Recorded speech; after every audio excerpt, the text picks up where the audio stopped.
Welcome to A1 TV. నేను భవానీ చందన. ముందుగా details చూసుకున్నట్లయితే పార్వతీపురం మన్యం జిల్లా గుమ్మలక్ష్మీపురం మండలం దొరజమ్ము జిల్లా కలెక్టర్ ప్రభాకర్ రెడ్డి అనంత అరణ్య మొక్కల పెంపక కార్యక్రమాన్ని ప్రారంభించి మొక్కలు నాటారు. పర్యావరణ పరిరక్షణ ప్రతి ఒక్కరి బాధ్యత అని పేర్కొంటూ అడవుల సంరక్షణకు ప్రజలు భాగస్వాములు కావాలని పిలుపునిచ్చారు. ఇక రైతులు బహుళ అంచనా సాగు విధానాన్ని అవలంబిస్తే ఆర్థికంగా బాధపడతారని సూచించారు. అలాగే మలేరియా నివారణకు ప్రతి ఇంట లార్వా వేట చేపట్టి దోమల వ్యాప్తిని అరికట్టాలని ప్రజలకు సూచించారు. భాగం తీసుకున్నటువంటి మీకు అందరికి కూడా నా హృదయపూర్వక నమస్కారాలు తెలియజేస్తున్నాను. మనం మంచి అడవుల మధ్య ఉన్నాం. మనకు అడవి అనేది తల్లికి సమానం.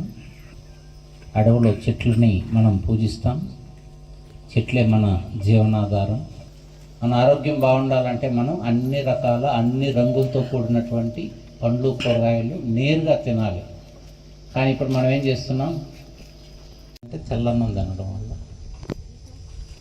కాబట్టి మళ్ళీ మనం చెట్లు నాటుకునే కార్యక్రమాన్ని మన పిల్లలకు అన్ని రకాల పండ్లు కూరగాయలు మాత్రలు ఇస్తే తింటాం, కానీ మాత్రల బదులు మనం పండు కథలని మంచి నీళ్ళల్లోనే బతుకుతాయి దోమలు.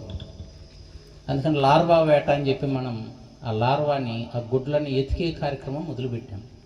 మీ ఊర్లో కూడా మీరందరూ కూడా వారంలో ఒకరోజు ఖచ్చితంగా ప్రతి వారం జూన్ అంతా చేయాలి ఈ నెల. ఎందుకంటే డేంజరస్ మంత్. మనం చాలామంది మన బంధువులందరూ కూడా మలేరియాతో చనిపోయారు గతంలో. ఈ సంవత్సరం దోమలన్నింటినీ కూడా మనం కంట్రోల్ చేయగలుగుతాం ఇన్ని కార్యక్రమాల ద్వారా. ఇప్పుడు మనం కూడా ఈ నెలంతా కూడా ప్రతి గ్రామస్తులు కూడా